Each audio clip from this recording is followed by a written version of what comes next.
देखिए, हीट का एक नया टॉपिक हम लोग स्टार्ट कर रहे हैं, थर्मोडायनेमिक्स। ये हीट का काफ़ी इंपॉर्टेंट टॉपिक है और थोड़ा सा डिफिकल्ट भी है पढ़ने में। तो इसको थोड़ा सा हम लोग अच्छे से पढ़ेंगे, बेसिक से पढ़ेंगे और एक एक चीज़ समझते हुए चलेंगे। तो देखिए, बेसिक चीज़ जानिए थर्मोडायनेमिक्स होता क्या है। तो थर्मोडायनेमिक्स में हम उसी चीज़ को डिस्कस करते हैं कि कैसे किसी हीट एनर्जी को, यानी किसी हीट को मैकेनिकल एनर्जी में कैसे कन्वर्ट करते हैं। इसका एग्जाम्पल क्या है, जब हीट इंजन हम लोग देखते हैं तो हीट इंजन में क्या होता है, हीट इंजन में जो भी हम लोग फ्यूल डालते हैं, डीजल हो या पेट्रोल हो, उस फ्यूल को इंजन क्या करता है, हीट में कन्वर्ट करता है और हीट में कन्वर्ट करके फिर उसको क्या करता है, मैकेनिकल एनर्जी में कन्वर्ट करता है। तो हीट इंजन में बेसिकली होता क्या है कि हीट एनर्जी को मैकेनिकल एनर्जी में कन्वर्ट किया जाता है और किस प्रोसेस का यूज किया जाता है, इसी थर्मोडायनेमिक्स प्रोसेस का यूज किया जाता है। तो कैसे होता है एक एक करके हम लोग डिस्कस करते हैं और बेसिक से डिस्कस करेंगे। तो देखिए, इसका सिचुएशन समझिए क्या है। मान लीजिए एक कंटेनर है, कंटेनर में गैस भरा हुआ है, कोई सा भी गैस हो सकता है और यहाँ पिस्टन लगा हुआ है, मूवेबल पिस्टन है, ये बढ़ भी सकता है घट भी सकता है। ठीक है, पूरा सिचुएशन समझ लिए। अब क्या करता है, ये गैस भरा, इसी इसी चीज को हम लोग सिस्टम बोलते हैं। ये क्या है, ये पूरा एक सिस्टम है। सिस्टम भी दो तरह का होता है, सिस्टम होता है एक आइसोलेटेड सिस्टम और एक होता है क्लोज सिस्टम।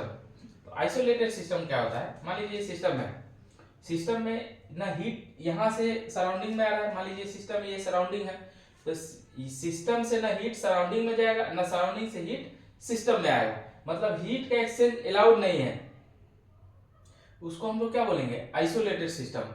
और जिस सिस्टम में हीट का एक्सचेंज अलाउड है, मान लीजिए सिस्टम से हीट बाहर निकाल सकते हैं, सराउंडिंग में जा सकता है और सराउंडिंग से हीट यहाँ ले भी सकते हैं, मतलब एक्सचेंज ऑफ हीट अलाउड है, उसको हम लोग क्या बोलते हैं, क्लोज सिस्टम। तो ध्यान दिए, ये पूरा सिस्टम हो गया और एक हो गया आइसोलेटेड सिस्टम, दूसरा हो गया close system. Work done define करते हैं। तो वर्क डन क्या होता है, मान लीजिए यहाँ पिस्टन है, तो पिस्टन है, तो पिस्टन क्या होगा, यहाँ गैस में प्रेशर अगर बढ़ाएंगे तो प्रेशर बढ़ाएंगे तो इसका क्या होगा, ये वॉल्यूम इंक्रीज करेगा, वॉल्यूम इंक्रीज करेगा तो पिस्टन ऊपर की तरफ जाएगा, पिस्टन ऊपर की तरफ जाएगा तो हम देखते हैं यहाँ नीचे कोई फोर्स लगेगा, तो फोर्स लगेगा और इसमें कुछ ना कुछ डिस्प्लेसमेंट होगा।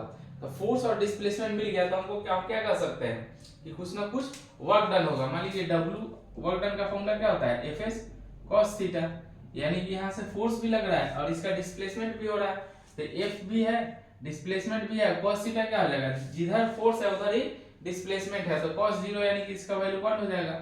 यानी कह सकते हैं कि सिस्टम यहाँ वर्क कर रहा है, वॉल्यूम इंक्रीज हो रहा है, इसका मतलब सिस्टम वर्क कर रहा है।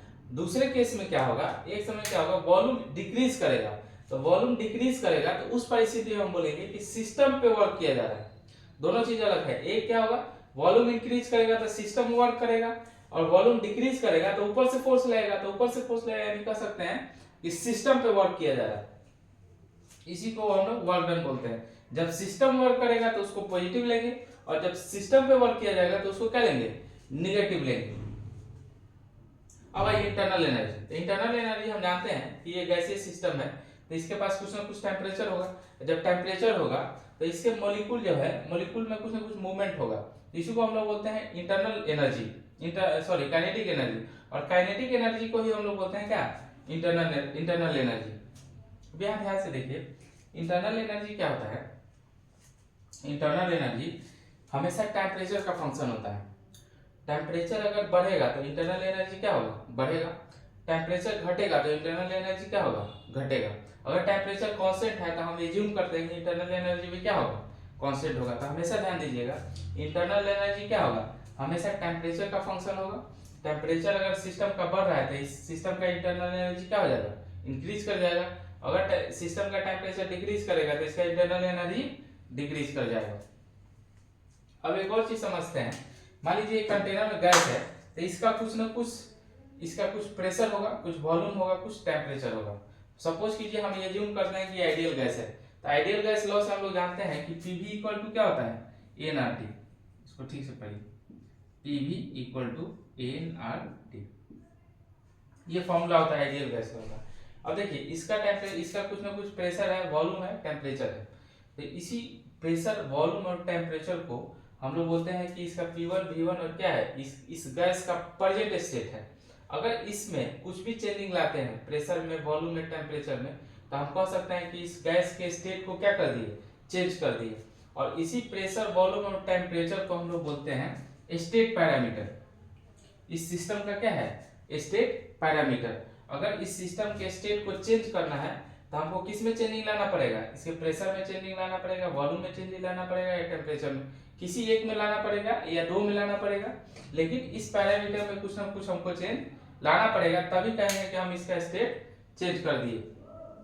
अब देखिए इसमें चेंज कैसे लाएंगे, तो जैसे जिस प्रोसेस के थ्रू इसमें चेंज लाया जाता है उसी को हम लोग बोलते हैं प्रोसेस। जैसे इसमें चेंज लाते हैं, मान लीजिए पीवी इक्वल टू एनआरटी, यहाँ इस फॉर्मूले से समझिए, हम इसमें चेंज लाते हैं। मान लीजिए इसको क्या किए, टेम्परेचर को कांस्टेंट कर दिए। इस टेम्परेचर को कांस्टेंट करके इसके प्रेशर और वॉल्यूम में चेंज ला रहे हैं। तो यहाँ देखिए प्रेशर इक्वल टू क्या हो जाएगा, NRT by V, temperature constant, NR भी कांस्टेंट, एन क्या है, नंबर ऑफ मोल, आर हम जानते हैं यूनिवर्सल गैस कांस्टेंट है। तो ये सब कांस्टेंट हो गया, तो ये प्रेशर जो है इनवर्सली प्रोपोर्शनल हो जाएगा किसके, वॉल्यूम के। तो प्रेशर अगर इंक्रीज करेंगे तो वॉल्यूम क्या होगा, डिक्रीज होगा। तो अभी मान लीजिए इसका प्रेजेंट स्टेट है P1 V1, अभी इसमें चेंज ला दिए क्या, P2 V2। तो ये प्रेजेंट स्टेट था, लेकिन इसमें चेंजिंग ला दिए किसे, P2 V2। किस प्रोसेस के थ्रू, तो टेम्परेचर कांस्टेंट करके इसमें चेंजिंग लाए हैं। तो अगर टेम्परेचर कांस्टेंट करके अगर इसके स्टेट में चेंजिंग लाते हैं तो इसको हम लोग बोलते हैं क्या, आइसोथर्मल प्रोसेस। ध्यान दीजिए, टेम्परेचर कांस्टेंट करके अगर प्रेशर वॉल्यूम में कोई चेंजिंग ला रहे हैं तो उसको हम लोग क्या बोलेंगे, आइसोथर्मल प्रोसेस। सिमिलरली हम लोग क्या करेंगे, अगर वॉल्यूम को कांस्टेंट कर दिए, इस वॉल्यूम को कांस्टेंट कर दिए तो प्रेशर और टेम्परेचर में चेंजिंग लाएंगे। तो वॉल्यूम को कांस्टेंट कर दिए और एनआर कांस्टेंट है, तो पी डायरेक्टली प्रोपोर्शनल किसके हो जाएगा, टेम्परेचर के। यानी कि प्रेशर बढ़ाएंगे तो टेम्परेचर भी बढ़ेगा। एक और चीज ध्यान रखिए, जब टेम्परेचर बढ़ेगा, आपको इससे पूछा जाए कि टेम्परेचर बढ़ेगा तो इसकी इंटरनल एनर्जी पे क्या प्रभाव पड़ेगा, तो हम जानते हैं कि इंटरनल एनर्जी हमेशा फंक्शन किसका है, टेम्परेचर का। टेम्परेचर बढ़ेगा तो इंटरनल एनर्जी बढ़ेगा और टेम्परेचर घटेगा तो इंटरनल एनर्जी घटेगा। तो हम कह सकते हैं कि अगर टेम्परेचर बढ़ेगा तो इंटरनल एनर्जी भी क्या हो जाएगा, बढ़ जाएगा। तो अगर प्रेशर को कांस्टेंट करके, सॉरी वॉल्यूम को कांस्टेंट करके प्रेशर और टेम्परेचर में चेंजिंग लाते हैं तो इसको हम लोग बोलते हैं क्या, आइसोकोरिक प्रोसेस। सिमिलरली तीसरा क्या है, प्रेशर को प्रेशर को कांस्टेंट करते हैं।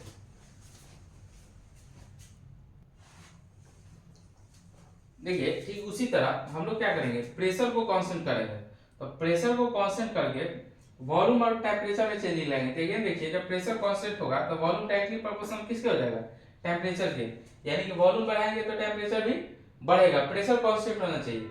और वॉल्यूम घटाएंगे तो टेम्परेचर भी क्या हो जाएगा, घटेगा। तो अगर प्रेशर कांस्टेंट करके इसके स्टेट में कोई चेंजिंग लाते हैं तो उस प्रोसेस को हम लोग क्या बोलेंगे, आइसोबारिक प्रोसेस। तीन प्रोसेस पढ़े, एक होता है एडियाबैटिक प्रोसेस। एडियाबैटिक प्रोसेस में क्या होता है, इसके स्टेट में चेंजिंग उस समय लाते हैं जब ये आइसोलेटेड सिस्टम हो, यानी कि हीट एक्सचेंज नहीं हो रहा है, ना सराउंडिंग से हीट अंदर जा रहा है ना सिस्टम से हीट बाहर आ रहा है। तो इस केस में अगर इसके स्टेट में कोई चेंजिंग लाते हैं, इसके प्रेशर, वॉल्यूम और टेम्परेचर में कोई चेंज लाते हैं, उसको हम लोग बोलते हैं क्या, एडियाबैटिक प्रोसेस। अब ध्यान से देखिए, ये तो ब्रीफली आप लोगों को समझा दिए कि थर्मोडायनेमिक्स का बेसिक्स क्या है। अब हम लोग इसी प्रोसेस को, isothermal process, isochoric process, isobaric process और एडियाबैटिक प्रोसेस को एक एक करके पढ़ेंगे। और उसमें पढ़ेंगे थर्मोडायनेमिक्स का जो लॉ है, फर्स्ट लॉ, सेकेंड लॉ, जो दो इंपॉर्टेंट लॉ है, उसको भी एक एक करके हम लोग डिस्कस करेंगे। तो ये सब बेसिक फंडामेंटल्स है थर्मोडायनेमिक्स का। एक बार फिर से समझ लीजिए, ये सिस्टम है, सिस्टम, इसका सिस्टम का पैरामीटर क्या है, प्रेशर, वॉल्यूम और टेम्परेचर। सिस्टम भी दो तरह का, आइसोलेटेड सिस्टम और क्लोज सिस्टम। आइसोलेटेड सिस्टम में हीट एक्सचेंज अलाउड नहीं है, क्लोज सिस्टम में हीट एक्सचेंज अलाउड है। वर्क डन क्या होता है, जब भी वॉल्यूम इंक्रीज होगा तो वर्क डन होगा, वॉल्यूम डिक्रीज होगा तब भी वर्क डन होगा। जब वॉल्यूम इंक्रीज होगा तो सिस्टम वर्क करेगा, वॉल्यूम डिक्रीज होगा तो सिस्टम पे वर्क किया जाएगा। इंटरनल एनर्जी हमेशा फंक्शन टेम्परेचर का है। अगर सिस्टम का टेम्परेचर इंक्रीज करते हैं तो इंटरनल एनर्जी क्या हो जाएगा, बढ़ेगा। अगर टेम्परेचर घटता है तो इंटरनल एनर्जी घटेगा। स्टेट क्या होता है, प्रेजेंट स्टेट। अगर पैरामीटर PVT है किसी भी सिस्टम का, तो इसका जो present value of pressure, volume और टेम्परेचर का, उसी को बोलते हैं स्टेट। स्टेट को चेंज करने का हमारे पास चार प्रोसेस है। चार प्रोसेस कौन सा है? Isothermal process, isochoric process, isobaric process और एडियाबेटिक प्रोसेस। चारों प्रोसेस को हम लोग एक एक करके डिस्कस कर लिए हैं। अब आगे हम लोग डिस्कस करेंगे थर्मोडायनेमिक्स, लॉ ऑफ थर्मोडायनेमिक्स, और इस सारे प्रोसेस को एक एक करके हम लोग डिस्कस करेंगे।